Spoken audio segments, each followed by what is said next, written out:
Your creativity doesn't need more inspiration, it needs you to show up. If you have been wanting to be more creative, but you keep collecting ideas, saving recipes, or buying art supplies without actually making anything, this episode is for you. Here's a number one mistake that newbie creatives make: chasing results instead of practicing. Because before you can excel at a skill or turn it into something bigger, you need to develop a relationship with your creativity first. In this episode, you'll learn why starting small and creating often matters more than waiting for the perfect idea. Hi, I'm Renata McElvany, a creativity coach for neurodivergent and multi-passionate women of color with over 10 years of experience in the creative industry and a lifetime creating for self-care. And in this show, we explore creativity not just as a hobby, but as a tool for self-discovery, healing, joy, and everything in between. So grab your favorite drink, get cozy, and let's get into it. Today, we are talking about a subject that I'm super passionate about: developing a creative practice. But before we get into all of that, I want to share a little bit about my own experience and why I'm so passionate about this. I have been creating since I was very young, but believe it or not, I did not have a steady creative practice up until after college. Back then, I used to think that even though I loved art and I was really passionate about it, I just wasn't talented enough. I would look at other people's work and I would see their sketchbooks and I would be like, "Oh my god, they're so talented. There's no way that I'm ever going to be like that. I don't think I have the gift." What I didn't understand yet at that time was that creativity thrives on practice, that it wasn't about being naturally skilled. It was about showing up, experimenting, and yes, making a lot of bad art along the way. When I started to make time to sit down at my desk, open my sketchbook, and just play, everything shifted. At first, it felt indulgent because I felt like I was living this unconventional lifestyle that I had never seen growing up. I didn't grow up with people around me who spent time creating anything. So my inner critic was really loud and he would tell me things like, "You're wasting your time. You should be doing something more productive." And it was really hard at first. But over time, I learned to quiet this voice down. And I realized that it was okay to create without pressure, that it was okay to set up my space in a way that felt inviting, that it was okay to warm up slowly, that it was okay to make marks just because it felt good. Now, a decade later, my creative practice feels as natural as brushing my teeth in the morning. It's part of my routine. It's my favorite way to spend my time. And not only have I improved technically, but I've also discovered who I am as an artist, the things that I like, the things that I enjoy, the things that I'm passionate about. And it's an ongoing process. That's why I'm so passionate about helping creatives like you who are just getting started to set up their creative practice, because showing up for yourself matters more, way more than any class, coach, or community that you are a part of. Now, let's talk about why creative practice matters. In short, creating often, creating regularly is the only way to see real results. No amount of tutorials, books, classes are going to replace the experience of making things. There are also other benefits that a creative practice offers you that I think tend to go undervalued, underappreciated, but are just as beneficial. For example, a practice gives you a safe space where you can explore things that you are passionate and curious about without worrying about what people will think. It also gives you a way to add joy into your daily routine and a chance to slow down, tune into your intuition, and if you choose, process your emotions. This part isn't as automatic, it's something that you have to be more intentional about. But if you approach your practice with care and intention, this is something that can add a deeper layer of meaning and growth to your practice sessions. When you approach your practice not as a chore that you have to check off your to-do list, but as a practice where you get to build a relationship with your creativity, it becomes a powerful container for growth, healing, and self-discovery.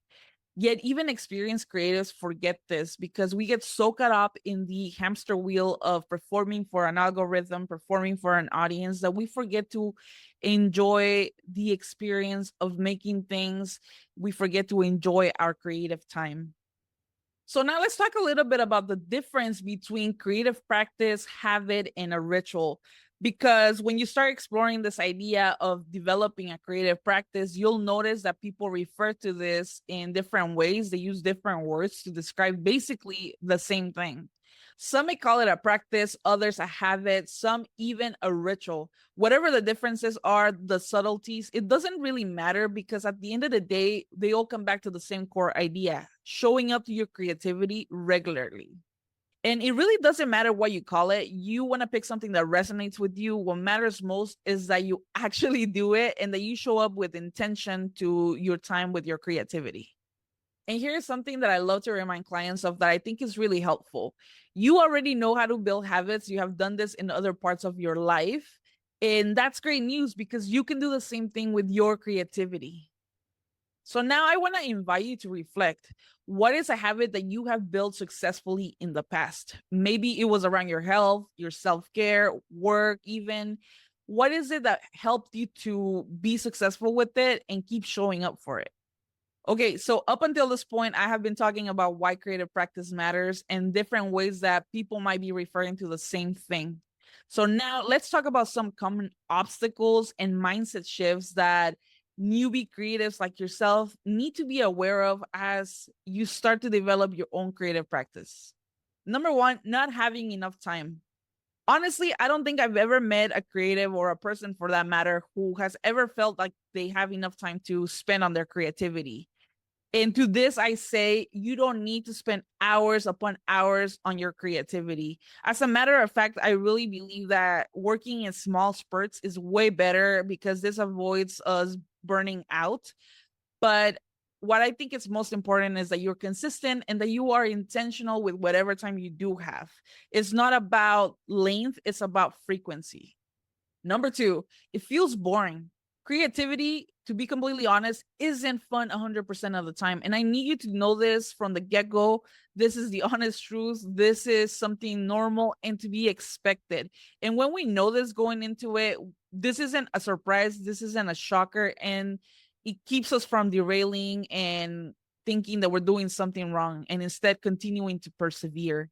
If this is something that you struggle with, check out the playlist that I created for you, whatever whatever it is, where I have compiled all the episodes that I've done on different topics related to this. So check it out. And I'll also link the episodes in the show's description if you're listening to the podcast. Number three, I don't know what to do. This is by far the biggest struggle that I had when I got started. I would leave things up to chance, and I thought that I should be able to come up with genius ideas on the spot. And this just isn't the way things work. And it's unrealistic to expect yourself to be able to come up with something amazing with that kind of pressure. A better strategy is to have a menu of activities to work with. For example, if you're practicing art, maybe start with doodling. If you are writing, then start with journaling. Or maybe have a prompt list ready to go that you can respond to with your creative outlet, your creative expression, whatever you have chosen. That way, you never have to start from zero. Number four, it's not always rewarding. Often you'll show up to your practice and create things that you don't love, or things don't seem to click. And even on these days, showing up matters, because it will strengthen your commitment. It will help to keep your practice alive. And in all honesty, showing up on days when things don't feel easy and you're having a hard time are some of the best days for your growth as a creative. These are the days when you are going to discover what not to do, and you're only going to get there by doing experiments, trial and error. So please don't get discouraged. This is totally normal. Number five, it feels selfish. This is really common amongst women who are not used to putting their needs first. A lot of us were raised to worry about everyone else's needs. So when we are trying to do something for ourselves, it feels foreign, it feels uncomfortable. But please stick with it. And over time, your practice is going to become part of your routine, just like anything else. In the meantime, I encourage you to learn how to process those difficult emotions creatively. And I can show you how to do that by downloading my workbook, Relaxing Your Way into Creating. This is a free workbook that I created where I show you the exact exercises that you can try, that you can do before you get into other things in your creative practice, as a way to as a way of dealing with those emotions, so that you can get them out of the way and you can really focus on having fun and enjoying your creative practice. So check it out. I will leave it in the show's description. Number 6, all or nothing mindset. This is where we want to do everything or nothing at all. We tend to be very black and white thinkers, and this is a very common experience for recovering perfectionists like myself. But here's the truth: you don't have to do everything perfectly to benefit from having a practice, because even small attempts will take you further than not doing anything at all. And this is going to help you to grow. So please go easy and be gentle with yourself. Okay, so now that you are aware of some common pitfalls by new creatives, I want to share with you some gentle reminders to set yourself up for success. One, take your time. Building a creative habit takes time, effort, and energy, so you got to learn to play the long game. Some experts say that it takes 30 days, others say 6 months, and in truth, it's different for everyone. So, what matters most is that you give yourself the patience and the space to let it unfold organically. Number 2, keep a list of flexible activities that you can work with. Base it on your energy, on your schedule. And like I mentioned earlier, having ideas and projects ready to go, ready to work with is going to make your practice time that much easier. Number 3, remove barriers. Make your tools accessible so that there's less friction when you're getting ready to create. For example, one of the things I always recommend is having your pencils, your paper ready to go on your desk so that you can create right away. We are now nearing the end of the episode, and here are my final takeaways.